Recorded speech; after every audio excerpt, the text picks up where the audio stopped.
Dneska by som povedal niečo o ďalšej možnosti využitia terapie ako takej a jej názov je psychopoezioterapia.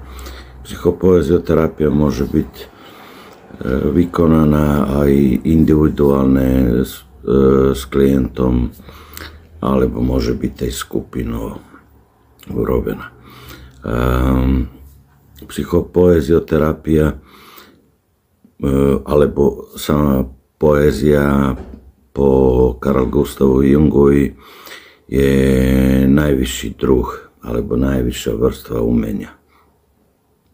Áno, prichádza z kolektívneho nevedomia a zobrazuje určité emócie skrz metafore a týmto ujasňuje rôzne zážitky a deji, ktoré sa dejú v našom vnútri. Psychopoezioterapia je medzi dušou, slovom a liečivým obrazom. Básne sú ako najvyššia forma umeleckého prejavu. To je Carl Gustav Jung z svojich textov, napríklad Psychológia, poézia vyšla v roku 1922 kniha. Opakovane zdôrazňuje, že skutočné umenie, najmä poézia, nevychádza z ega, ale z hĺbších vrstiev psyche. Básnik nie je autorom, ale nosičom, nástrojom, skrz ktorý hovorí kolektívne nevedomie. Básnik nie je človek ako každý iný, je ako médium, prenasledovaný obrazmi, ktoré nie sú jeho. A keď poznáme tie archetypy, tak môžeme tam dať jeden z týchto 4 základných a povedzme anímia, to je médium. Môžeme dať i ostatné ako matka, amazonka, povedzme heter, ale ten médium je dôležitý. Médium je vedený intuíciou, čo je adekvátne tomu aj výsledku potom, ktoré sa pretaví do básne. Celé toto Jung označuje ako demonické posednutie tvorbou, kde sa duša básnika stáva hlínou. To je tak tvorivosť je dosť dôležitá. Hlína je modulovateľná a tá hlína je v rukách archetypov. Básne, ktoré takto vznikajú, nie sú len estetické výtvory, sú psychologickými symbolmi, liečivými obrazmi, záhadnými formulami, ktoré môžu vstúpiť do nevedomia a iných a tam pôsobiť. Tento prístup dáva základ psychopoezioterapii, teda vnímania básnického slova ako terapeutického prostriedku, ktorý má priamy vstup k nevysloviteľnému, k tomu, čo je pred verbálnym a pritom prenikať cez všetky vrstvy bytia, psychické, duchovné, archetypálne. Áno, slova môžeme brať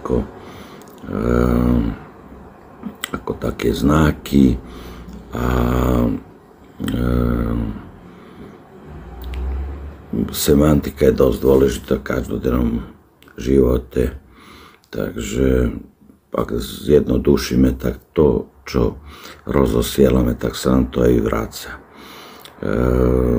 Psychopompos ako fenomén, to je archetyp duše ako vodič, alebo archetypálny vodič duše v Jungovom ponímaní, a psychopompos grécky je v mytológii sprievodca duši do podsvetia ako Hermes, Anubis, Kerber, tam tiež môže byť anjeli smrti, a je to jungianský archetyp, ktorý predstavuje silu prechodu medzi svetmi vedomým a nevedomým, pozemským a duchovným, telom a dušou.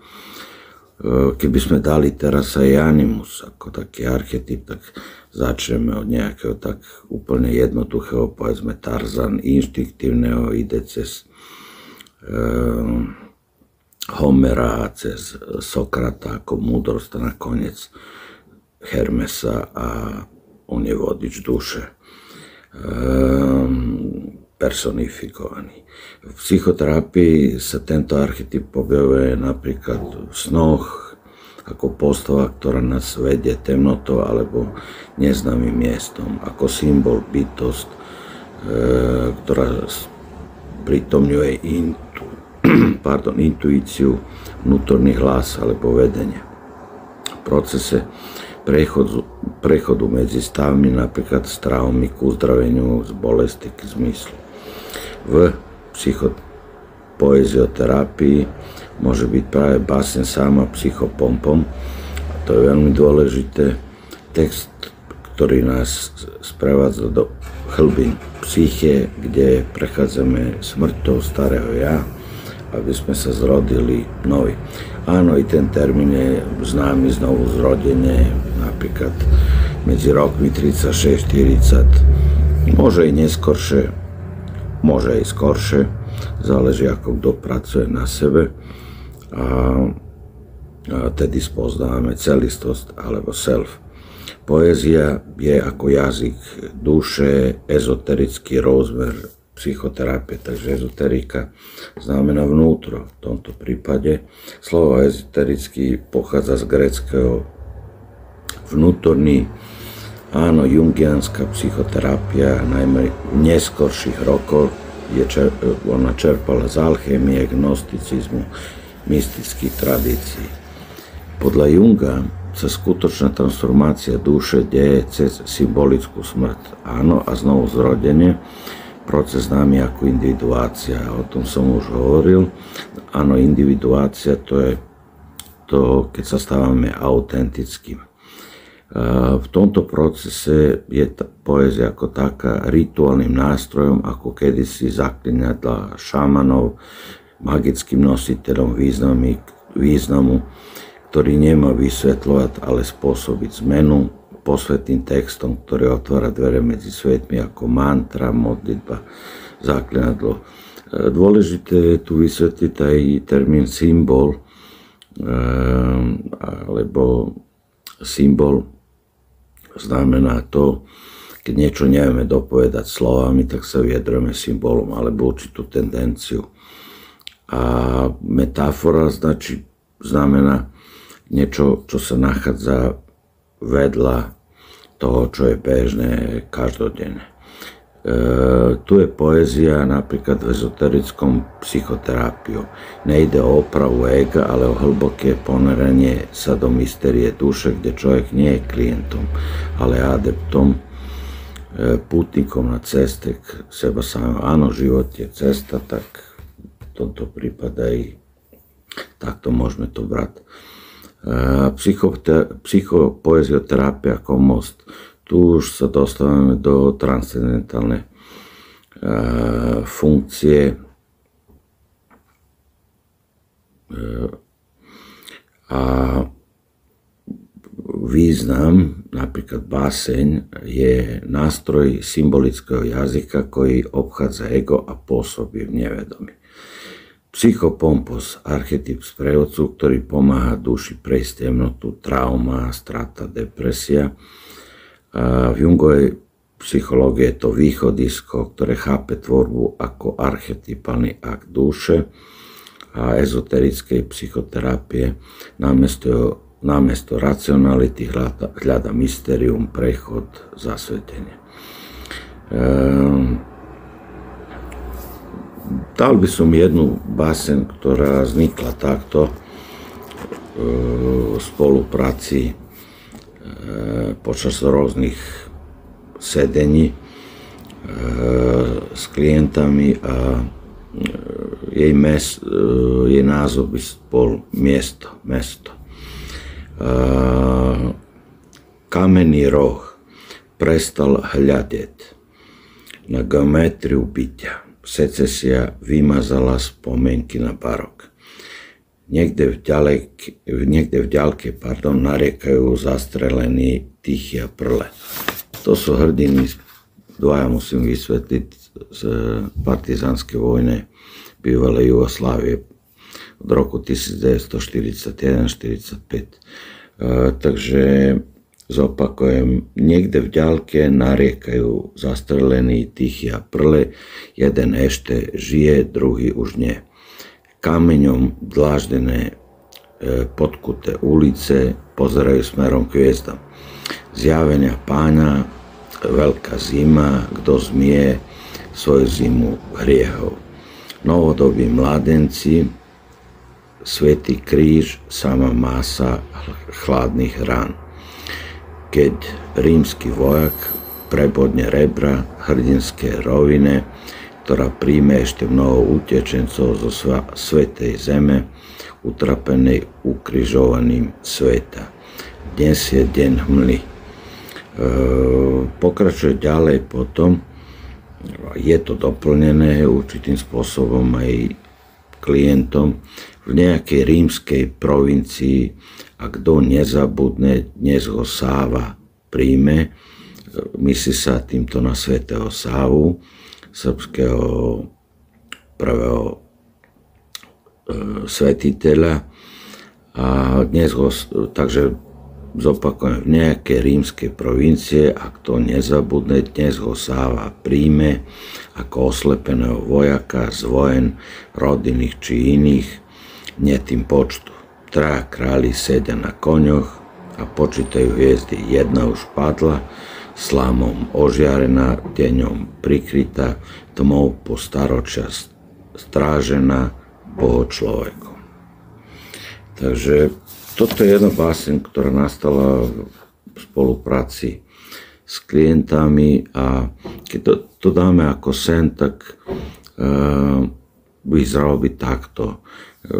Nachádzam sa v starom meste, kamenný roh ako nemý svedok času, už nehľadí na geometrickú istotu existencie, architektúra sa mení, barok sa stráca secesie, počujem z diaľky stóny Tichý a Prle, hrdinovia minulosti, no iba jeden žije, druhý je mŕtvy. Kráčam po kamenných uliciach, ktoré sa dívajú do neba, je sviatok, zjavená Pána. Je to veľký sviatok, v Srbsku sa tedy pláva ľadanom jazeru smerom k Sváoru alebo Svetom krížu, ktorý drží vladyka, patriarcha, a mladenci sa tedy januári kúpajú, takže plávajú, a kto prvý dosiahne tento kríž, tak ho bere so sebou a rok do ďalšieho zjavená Pána je u ňa doma. Veľká zima, cítiť hrehy zmrznuté v srdciach, mladí muži nesú svoje vlastné kríže, marne sa prebudzajú do rána. V sne sa objaví rímsky vojak a prebodne rebra hrdinskej roviny, archetyp mučeníka zeme obete. Na tejto pláni sa stretajú utečenci, exulanti z svätej zeme ukrižovanej civilizácie. Dnes je deň hmly a v inej, povedzme, vrstve sna, ako v rímskej provincii, zjaví sa svätý Sáva, vstupuje doň ako psychopompos, vodič slepého vojaka, ktorý bojoval vo vojnových a rodinných traumách.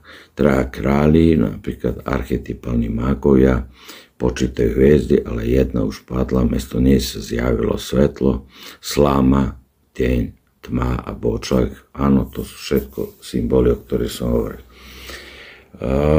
Keď urobíme jungianskú analýzu, tak máme tu locus, alebo miesto sna, ako som už v relácii o snoch hovoril.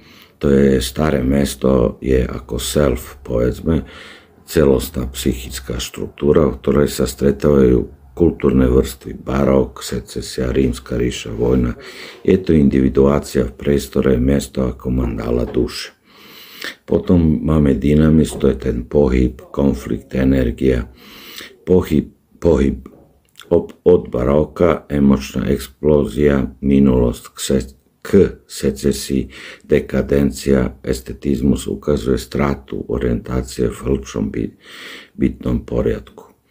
Objavuje sa zima hriechov, psychická paralizácia, odpojenie od spirituality.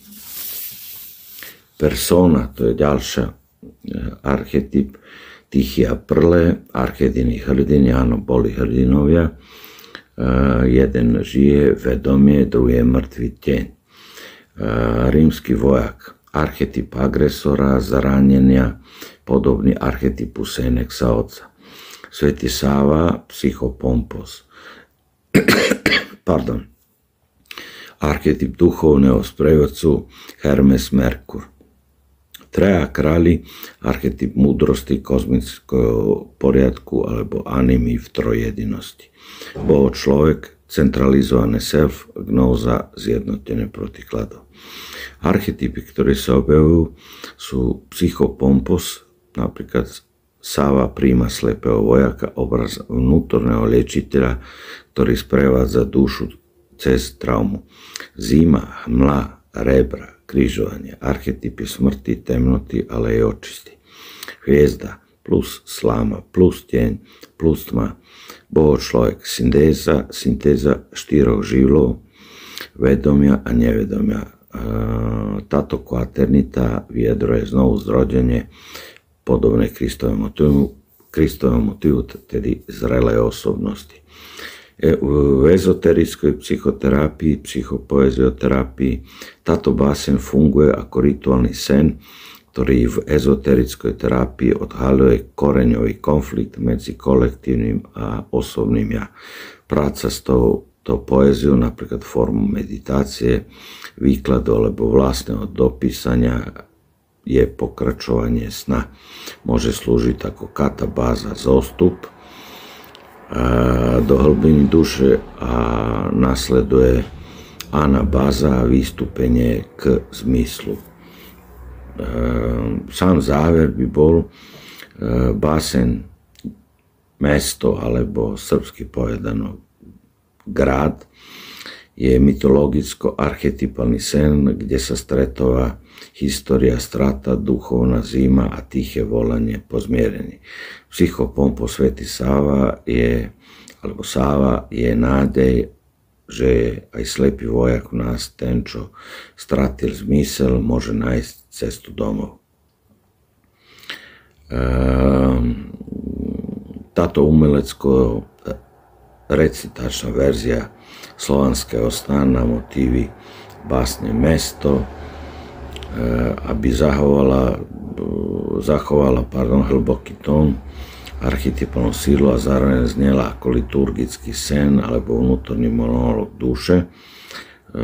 To je jej podstata.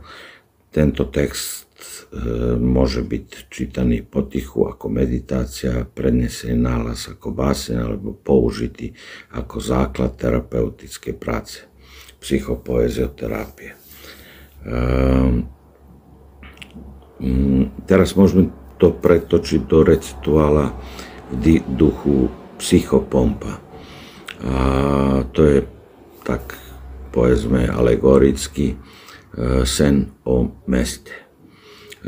Kamení roh mlčí, zabudol sa dívať, stratil uhlo priečky bytia. Secesia zotrela barok, ako voda rukopis. Z hlbín storočia zneslabý výkrik tichý Prle. Jeden ešte dýcha, druhý sa rozplynul v tme. Ulice kamenom obuté zdvíhajú zrak hviezdam, bogojavlenie. Zima je veľká a kto umie svoje studené viny. Mladí, novo komponovaní, nesú kríž, ale je z plastu. Len rána sú skutočne. A keď rímsky vojak prebodne rebra pláni, ona otvorí náruč, utekajúcem z krajiny svätej, zo sveta pribitého na kríž. Dnes je deň hmly. A pokračuje ďalej, tiež v tej spolupráci v provincii večného impéria Sáva čaká s nevidiacím vojakom. Bojoval v rodinách, v štátoch, v hlavách. Počet jeho bitiek nepozná koniec. Traja králi seda na koňoch a počítajú hviezdy. Jedna padla obklopená slamou, prikrytá tieňom, ticha ako proroctvo, premení sa na Boho človeka. Záverečný refrén by mohol byť, alebo terapeutická mantra. Mantry sú niekedy veľmi užitočné, ale netreba ich rozvetvať strašne. Mala by byť taká krátka verzia toho nejakého úvodzovka odrekania. A ona znie takto. Kto má oči, nech vidí. Kto má srdce, nech počuje. Lebo miesto spí a v ňom bdie tvoja duša. No, na základe zážitkov z detstva, čo je dosť dôležité, zážitky sú v tom archetype alchemického dieťaťa alebo archetype dieťaťa podľa Carl Gustava Junga, prekročenia sklených dverí, kontaktu s krvou a tak ďalej.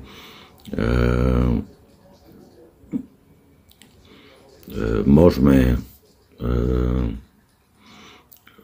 nejak sklbiť celú tú psychopoéziu, terapiu do jednoduché vete.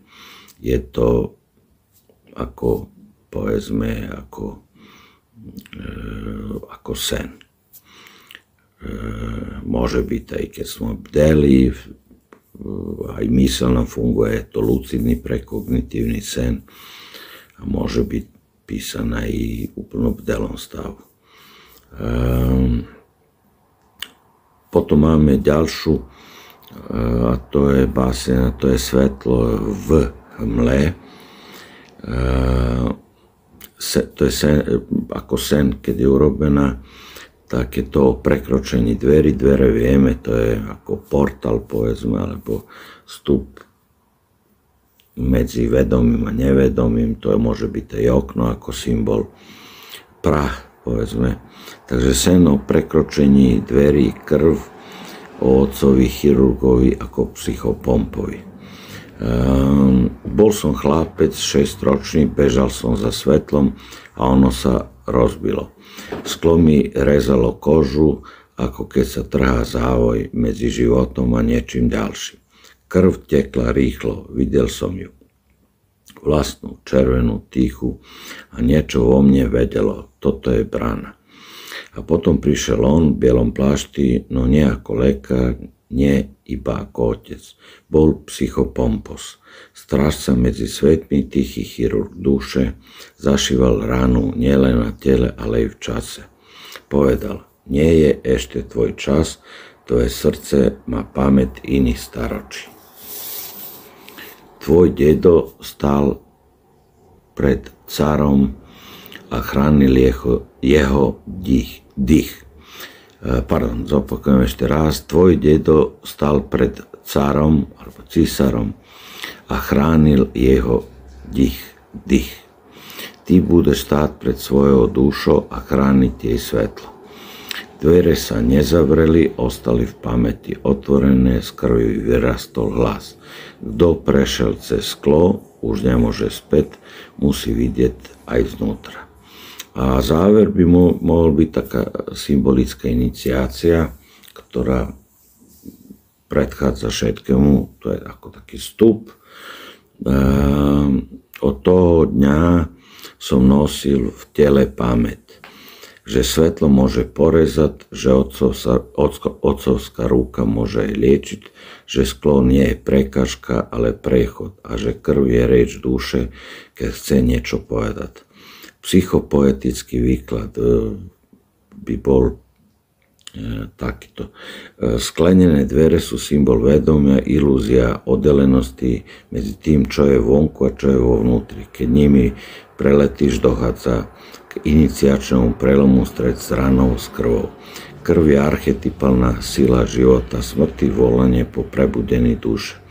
Otec lekár ako psychopompos, sprievodca na hranici vedomia a nevedomia. Nie je to len biologický otec, ale archetyp múdreho starca Senex, zároveň strážca rany. carski, císarski Junker, dedičný teň a silový obraz jungiansky je to transgeneračný archetyp ochrancu moči, ktorý sa teraz aktivuje ako stráž svetla. Nový diel toho archetypálneho sna básne je téma získavania späť stratených častí, či už ide o rodičov, dom alebo minulosť, je veľmi silná, pretože sa v nej skrýva archetypálna túžba po integrácii a uzdravení. Potom prevedenie ako sen, môžeme to urobiť ako sen o návrate do domu, získavanie stratených častí. Snívam o dome, ktorý bol zničený pred rokmi, ale v mojom sne stojí znovu intaktný, starý, nezmenený. Vstupujem dnu, no dvere sa otvárajú ťažko, ako keby ma niečo držalo späť. Vo vnútri je prázdno, ale nie obyčajné prázdno. Je to prázdno, ktoré hovorí mi, že každý kút, každá miestnosť má svoje tajomstvo, ktoré nebolo nikdy úplne vyriešené. Každá prasklina v stene je ako neúplný príbeh, ktorý zostáva nevypovedaný. A potom ich vidím rodičov. Oni sú stále tu, ale nie ako obyčajní ľudia, sú ako tieň, ako odraz v zrkadle, ktorý sa nikdy nezmazal. Sú starí, ale nie sú tým spôsobom, akým by mali byť. Sú večný. Čo chcete odo mňa, pýtam sa ich, ale oni neodpovedajú. Je to jedna možnosť, ako vedenie vnútorného dialoga. Ich pohľady sa stretávajú so mnou, ale prechádza cez mňa ako vietor cez prázdne stromy. Sú to duše, ktoré hľadali svoju cestu, ale nikdy nedokončili to, čo začali. A teraz ja musím dokončiť tú cestu za nich, musím získať späť to, čo sa medzi nami stratilo, dom rodičov, minulosť. Áno, je to možný ten breaking circle, ak to zoberieme inkarnačne, tak je to taká úloha života, alebo povedzme dharma. Krok za krokom sa prechádzam po chodbách, kde sa mrakava a steny sú ako spomienky, ktoré sa nikdy nevypletli, ale nikdy neboli úplne vyrozprávané. Vidím, ako sa znova objavujú scény z môjho detstva, ale sú zakrytým zájom. Áno, už tu ideme hĺbšie do aktívnej imaginácie. Toto predstavivo, s tým môžeme takto pracovať ďalej. Na konci chodby stojí zrkadlo, ale nie je to obyčajné zrkadlo, je to zrkadlo duše, v ktorom sa držajú nielen moje oči, ale aj oči mojich rodičov. V zrkadle sú ich pohľady plné lásky a bolesti, ale zároveň i pochopenia, že je čas sa rozlúčiť. Musíš ísť ďalej, hovoria mi, ale nikdy nezabudni. Tvoje srdce nás nesie v sebe alebo v tebe, povedzme, nájdeš v sebe nás, keď na nás nezabudneš. Áno, to by mohla byť aj tá mantra v tej aktívnej imaginácii. A ďalej pokračujem. A tak sa obraciam, v dome už nie je nič, len spomienky na to, čo bolo a čo bude. Vybieram sa z domu von, do sveta, ktorý čaká. Áno, overíte nejaké skúsenosti nadobudnuté meditáciou. Mle sa strácam, ale neviem, že sa znovu objavím. Nie ako ten, ktorý sa stráti, ale ten, ktorý našiel svoju cestu, svoju minulosť, svojich rodičov. Koniec by sme mohli použiť aj jungianskú, povedzme, interpretáciu. Napríklad v tomto pokračovaní sa vytrvalo zobrazuje, tak začali sme základným týmto básňom v spolupráci s klientom, potom sme prešli do aktívnej imaginácie, mantry sa tiež zobrazili a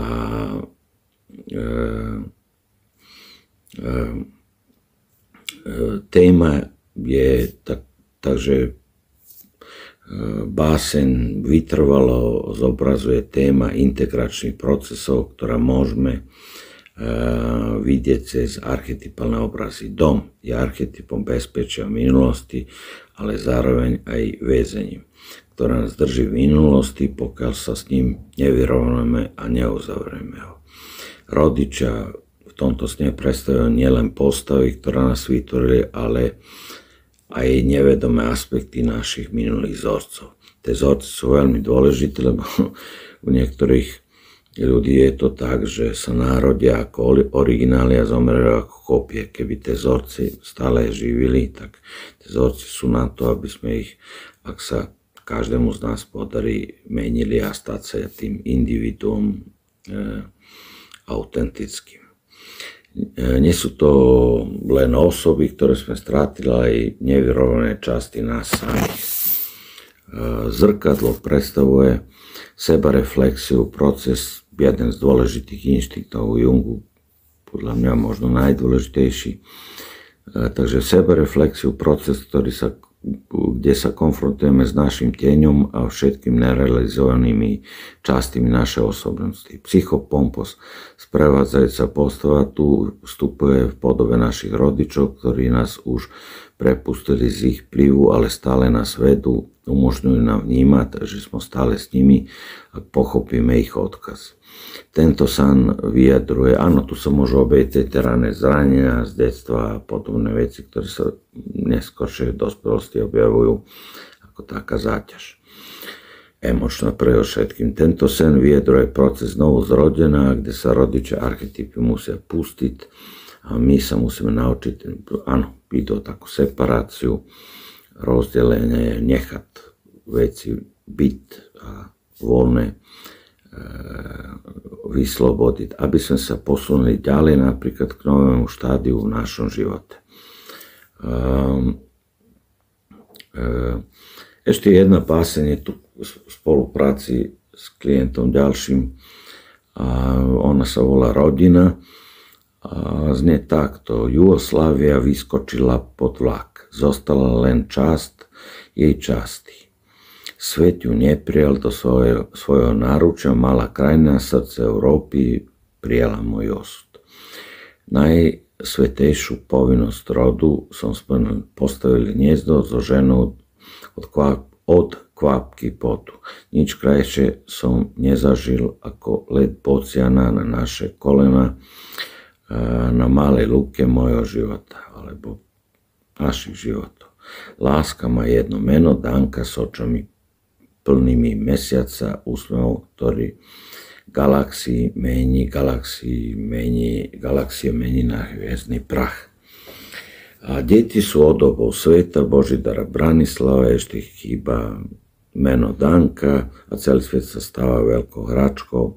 Neexistuje mesto bez rodiny, stratené v dňoch minulosti, bez troch úsmevov, ktorí ťahajú lode šťastia cez oceán. A kým ma priateľské búrky unavovali neúprimnosťou, zabudol som len jednu cestu, že aj ja mám právo na šťastie. 3 šťastia som mal, spojil ich reťazmi nepochopenia, pomáhajú mi existovať s pohľadmi trpezlivosti. Jediné, čo ma čaká, je ich láskavosť a úprimnosť, kým moje telo pomaly zhorí. Aby som dokončil príbeh, nemôžem, lebo nemá ani začiatok, všetko je večné v jednom neobmedzenom rodinnom kruhu. Na nebi vidím 3 hviezdy, moje rodinné súhviezdia a púšťam bolesti nádeje, nech ma konečne tam odnesú. A nech je tam aj Sára, plná prekvapení, nikomu na svete nevadí, trochu radosti a ospravedlnenia. Keby sme to analyzovali, tak môžeme túto báseň vnímať ako vyjadrenie archetypov, ktoré rezonujú s kolektívnym vedomím. Jugoslávia, a tu máme ten rozdiel, kolektívne nevedomie, kolektívne vedomie, a to je tá pointa, že kolektívne vedomie to je všetko, čo je naizmus, kolektívne nevedome, to vieme, už idú archetypy, pod tým aj inštinkty nakoniec. Takže Jugoslávia, ktorá skočila pod vlak, môže symbolizovať stratu alebo zánik, ktorý sa nevždy môže vnímať ako tragédia, ale ako proces transformácie. Z hľadiska individuácie, čo je proces sebarealizácia zjednotenia vedomých a nevedomých častí osobnosti, je to situácia, ktorá vyžaduje akceptáciu strát, ale aj snahu o obnovu identity. Postavy matky a otca v tejto básni sú archetypálne postavy, ktoré poskytujú základ pre rozvoj jednotlivca, ale aj reflexiu na cyklickú povahu života. Tieto postavy reprezentujú anima, matka ako symbol ženského aspektu a animus, otec ako symbol mužského aspektu. Vďaka tejto symbióze sa zobrazuje rovnováha medzi silami, ktoré nás formujú. A zároveň vyjadruje snahu o vytvorenie vlastného mesta života, čo je neoddeliteľnou súčasťou procesu individuácie. Rodinný kruh, ktorý je večný v jednom, odzrkadľuje archetyp veľkej matky alebo veľkého otca, ktorý sa prejavuje v našich rodinných väzbách. Áno, je to dosť častý archetyp veľkej matky pri mojej každodennej bežnej terapeutickej práci. Tieto postavy, ktoré sú stále prítomné v našich nevedomých predstavách, pomáhajú utvoriť náš osobný mýtus. Z pohľadu psychopompa postavy, ktoré sprevádzajú dušu medzi svetom života a smrti, môžeme vnímať aj Danku a jej očami plný mesiac ako túto silu, ktorá nás prevádza v našich prechodoch a transformáciách.